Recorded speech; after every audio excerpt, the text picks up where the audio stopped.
మొట్టమొదటి factory outlet మన Mukunda jewellers లో అన్ని జ్యువెలరీ పై ఉన్న వ్యాట్ కేవలం 2 to 12% మాత్రమే. No making charges. విచ్చేయండి ముకుందా జ్యువెలర్స్. మా నూతన బ్రాంచెస్ ప్రారంభం అతి త్వరలో జూబ్లీ హిల్స్ మరియు వైజాగ్. బ్రేకింగ్ న్యూస్ చూస్తున్నాం. నాంపల్లి కోర్టులో ఐబొమ్మ రవికి చుక్కెదురైంది. రవి బెయిల్ పిటిషన్ కొట్టేసింది court. Hyderabad cyber crime PS లో నమోదైన 5 కేసులో బెయిల్ మంజూరు చేయాలని కోరుతూ ఐబొమ్మ రవి పిటిషన్ వేశారు. కేసు దర్యాప్తులో ఉందని రవికి విదేశీ పౌరసత్వం ఉన్నట్టు కోర్టుకు తెలిపారు పోలీసులు. ఇరు వర్గాల వాదనలు విన్న న్యాయస్థానం నిన్న రవి బెయిల్ పిటిషన్స్ కొట్టేసింది.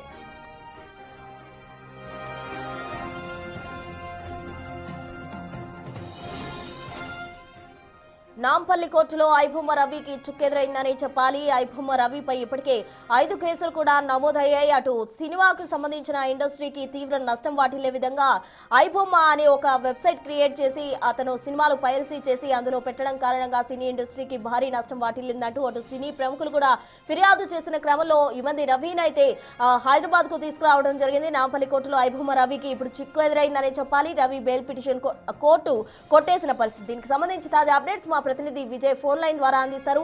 విజయ్, చెప్పండి, ఇప్పటికే రవి బెయిల్ పిటిషన్ కు సంబంధించి కూడా విచారణ జరిగింది. అటు రవి ఏవైతే బెయిల్ పిటిషన్స్ వేశారో అవన్నీ కోర్టు కొట్టేసిన పరిస్థితి. అందుకు సంబంధించిన కంప్లీట్ డీటెయిల్స్ ఏంటి? పైరసీ సైట్ ఐబొమ్మ నిర్వాహకుడు ఇమంది రవి బెయిల్ పిటిషన్ అయితే నాంపల్లి కోర్టు కొట్టివేసింది.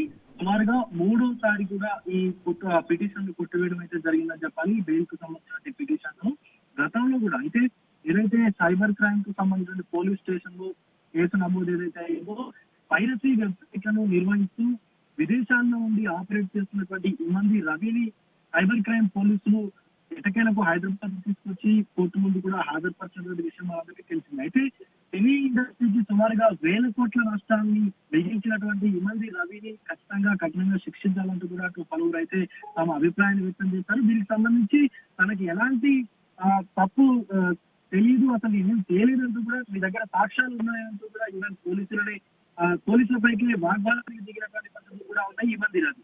అయితే ఈ నేపథ్యంలోనే ఇమంది రవి గతంలో ఎక్కడైతే కరేబియన్ దీవుల్లో కావచ్చు లేకపోతే ఇతర దేశాలకు సంబంధించినటువంటి పాస్పోర్ట్లు కలిగి ఉన్నారు కాబట్టి ఖచ్చితంగా ఇటు కేసు దర్యాప్తులో ఉంది కాబట్టి విచారణ జరుగుతున్నది కాబట్టి ఖచ్చితంగా ఇమంది రవి కనుక బెయిల్ మంజూరు చేస్తే ఇమంది రవి దేశం దాటి వెళ్ళిపోయేటువంటి అవకాశం ఉంది కాబట్టి బెయిల్ పిటిషన్ కొట్టివేయాలని చెప్పేసి కూడా అటు పోలీసులు తరఫునటువంటి లాయర్ కూడా వాదించినటువంటి పరిస్థితి కూడా ఉంది. ఇరు వర్గాల వాదనలు విన్నటువంటి నాంపల్లి కోర్టు ఇమంది రవి వేసినటువంటి బెయిల్ పిటిషన్లు ఏవైతే ఉన్నాయో 3 బెయిల్ పిటిషన్స్ కూడా పూర్తిగా కొట్టివేసినటువంటి పరిస్థితులు అయితే మనకు అక్కడ కనిపించినాయి. ప్రస్తుతం అయితే విచారణ జరిగినటువంటి అనంతరం ఆ నాంపల్లి కోర్టు కూడా ఈ బెయిల్ పిటిషన్లని కొట్టివేసింది. ఎందుకంటే దేశం దాటి ఇమంది రవి పారిపోయేటువంటి అవకాశం ఉంది కాబట్టి ఖచ్చితంగా ఆయనకు బెయిల్ ఇస్తే కనుక భారతదేశంలో ఉండడు, మళ్ళీ తిరిగి ఇంకా భారతదేశానికి వచ్చేటువంటి అవకాశం కూడా ఉండదు అనేటువంటి ఆలోచనతోటే తన బెయిల్ పిటిషన్స్ కూడా కొట్టివేసినట్టుగా అయితే చెప్తా ఉన్నారు ప్రశ్న. Right, thank you Vijay. మొత్తంగా ఇమంది రవి బెయిల్ పిటిషన్ అయితే కోర్టు కొట్టేసింది. తన కేసులు ఏవైతే ఉన్నాయో వాటిపై బెయిల్ పిటిషన్ కోరుతూ కోర్టును ఆశ్రయించాడు ఇమంది రవి. అయితే ఇరు పక్కల వాదనలు విన్న కోర్టు బెయిల్ పిటిషన్ అయితే రద్దు చేసింది.